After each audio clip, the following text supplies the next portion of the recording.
বাঁকুড়ার চম্পা কিয়ারির আদিবাসী সম্প্রদায়ের মানুষ বাহা উৎসবে অংশ নিলেন। 3 দিনের এই উৎসবে ঘিরে আনন্দ উৎসবে মেতে উঠেছেন তারা। বেশ কয়েক বছর আগে আদিবাসী সম্প্রদায়ের মানুষ বাঁকুড়া শহরের চম্পা কিয়ারিতে গড়ে তোলেন জনবসতি। সেখানেই বেড়ে ওঠা তাদের নবপ্রজন্মের মধ্যে নিজেদের সংস্কৃতি বাঁচিয়ে রাখতে বছরভর নানান উদ্যোগ নেন তারা। সেই ধারাবাহিক কর্মসূচির অঙ্গ হিসেবে চলতি বছরেও শুরু হয়েছে চম্পা কিয়ারি বাঙ্গা বাহা পরব। দোল পূর্ণিমার পর থেকে শহরে সাঁওতালপল্লী চম্পা কিয়ারিতে 3 দিনের বাঙ্গা বাহা পরব শুরু হয়েছে। এই বাহা পরবের ব্যাখ্যা করে চম্পা কিয়ারি গ্রামের পূজারী মলিন্দ হাসদা বলেন, বসন্তের সূচনায় এই উৎসব পালিত হয়। নতুন ফুল পাতাকে এই উৎসব পালনের মধ্য দিয়ে স্বাগত জানানো হয়। যতক্ষণ না পর্যন্ত আমাদের আরাধ্য দেবতা মারাংবুরুকে এই অনুষ্ঠানের মাধ্যমে নতুন ফুল সমর্পণ করা হচ্ছে, ততদিন আমাদের সম্প্রদায়ের কেউ কোনো ধরনের ফুল এমনকি নতুন পাতা পর্যন্ত ব্যবহার করবে না। বাহা পরব শেষে সবাই নতুন ফুল ফল পাতা ব্যবহার করতে পারবে বলে তিনি জানান। বাঁকুড়া থেকে সুচিন্ত গোস্বামীর রিপোর্ট, এস নিউজ বাংলা। উপভোগ আমরা প্রচন্ড উপভোগ করছি। ছোটবেলা থেকে আমাদের যেটা উৎসাহ আগ্রহ সেটা বিন্দুমাত্র কমেনি, দিন দিন বরং বেড়ে যাচ্ছে। অ্যান্ড আশা করবো ফিউচার আরো বেশি বাড়বে। হ্যাঁ, সেখানে কি কোনো খামতি আছে? না, খামতি নেই কিছুই। উৎসব সে ভারতে সেলিব্রেট হোক কিংবা বিদেশে সেলিব্রেট হোক, আমার মনে হয় নিজের সংস্কৃতি কিংবা সাংস্কৃতিক যে সমস্ত আমাদের কার্যকলাপ থাকে সেটা কখনোই আমাদের যে উৎসাহ কমে যাওয়ার মতো কিংবা আগ্রহ কমে যাওয়ার মতো এটা কখনোই হয় না। এবং আগ্রহ দিন দিন বাড়ে, সেটা শহর হোক কিংবা গ্রাম হোক। আচ্ছা, এটা আমাদের 3 দিন ধরে চলে। গতকাল মাহা ছিল, আর আজকে আমাদের সাদ্দি মাহা মানে পুজো, আজকে যেটা মেন পুজো সাদ্দি মাহা। আর আমাদের কালকে 3য়তম দিন, সেটা হচ্ছে জালে মাহা। হ্যাঁ, এটা হচ্ছে বাহা শব্দের আক্ষরিক অর্থ আমরা যদি বলি তাহলে ফুল। তাহলে এই সৃষ্টিকর্তা আমাদের যে ফুল ফল পাতা আমাদের সৃষ্টি করেছেন, এই বসন্তকালে তো নতুন ফুল ফলে আমাদের প্রকৃতি সেজে উঠছে।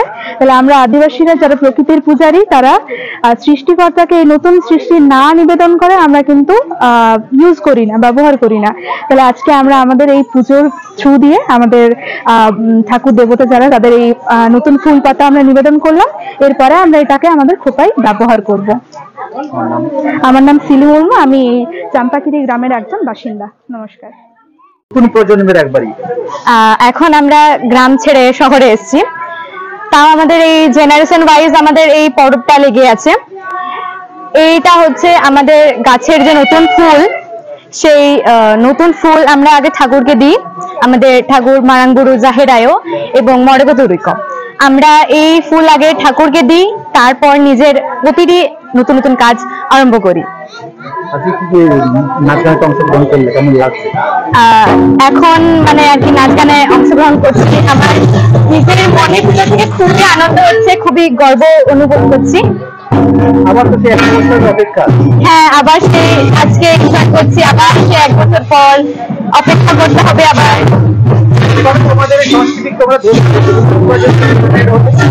হ্যাঁ, আমাদের আর কি শুনতে পেলাম না। হ্যাঁ, আমাদের যেমন এখন আমরা শহর থেকে গ্রাম থেকে শহরে এসেছি, তাও আমাদের এই জেনারেশন ওয়াইজ আমাদের এই পরবটা লেগে যাচ্ছে। আমরা এখন শহরে একটা সাঁওতাল বসবাস করি। আমরা প্রত্যেক বছর আমরা এই বাহা পরবটা পালন করছি। আমার নাম এই বাহা উৎসব তথা এই বসন্তের উৎসব আদিবাসী সাঁওতাল সমাজে 3 দিন ধরে হয়। প্রথম দিন হচ্ছে মাহা অর্থাৎ শুদ্ধিকরণ দিবস, দ্বিতীয় দিন সাদ্দি মাহা অর্থাৎ পুজো পার্বণের দিন, তারপরের দিন হচ্ছে 3য় দিন অর্থাৎ সেদিন হচ্ছে তার সমাপ্তি বা বিসর্জনের দিন। এই বাহা উৎসব হচ্ছে আদিবাসী সাঁওতাল সমাজে নতুন একটা স্পর্শকাতর এবং হচ্ছে এটা খুব অন্য আঙ্গিকে এই পুজোটা হয়। আজকে যারা আমরা শহর কেন্দ্রিক, যারা আমরা সহজে বসবাস করছি, তাদের ছেলে মেয়েগুলো এবং আমরা গ্রামবাসীগুলো, আমরা শহরবাসী যারা আছি, তারা হচ্ছে এইটাকে যেখানে গ্রাম বাংলায় যেখানে এটা প্রায় বিলীন প্রায়, সেখানটায় আমরা নতুন যারা শহরমুখী যারা আছি, আমরা শহরে বসবাস করছি, তারা এটাকে নতুন প্রজন্মের কাছে আমরা নতুনভাবে পৌঁছে দেওয়ার জন্য এটা আপ্রাণ চেষ্টা চালিয়ে যাচ্ছি। এবং এখানে যে সমস্ত নতুন প্রজন্মের ছিল সেটা ডাক্তার, ইঞ্জিনিয়ার থেকে বিজ্ঞানী পর্যন্ত এখানে সামিল হচ্ছে।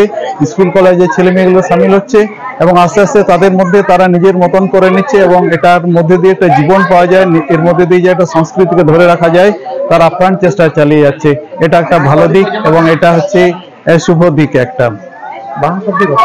বাহা শব্দের অর্থ ফুল, ফুলকে নতুন ফুল, নতুন বসন্তকে এটার মধ্যে দিয়ে স্বাগত জানানো হয়। এই শাল ফুল, মহা ফুল এটার মধ্যে দিয়ে নতুন সৃষ্টিকে জিয়ে রাখার জন্য এটা একটা মহান যজ্ঞ। আমার নাম মলিন্দা হাসদার। পশ্চিমবঙ্গ সরকার অনুমোদিত স্বাস্থ্যসাথী মান্যতাপ্রাপ্ত রোগী পরিষেবার বিশ্বস্ত প্রতিষ্ঠান দামোদর হেলথ কেয়ার। এখানে রয়েছে 24 ঘন্টা emergency service, doctor chamber, semi modular OT, orthopaedic surgery, প্রসূতি ও গাইনি বিভাগ, general surgery, ENT surgery, uro surgery, micro বা ল্যাপ্রোস্কোপিক সার্জারি, মেডিসিন বিভাগ, upcoming ICU, dialysis, advance physiotherapy, diagnostic centre, pharmacy, 24x7 lift ও ambulance পরিষেবা, medical insurance. আমাদের ঠিকানা মিল মোড়, কোতুলপুর, বাঁকুড়া। মোবাইল নাম্বার 9475240280 অথবা 9475240290 অথবা 9647180100।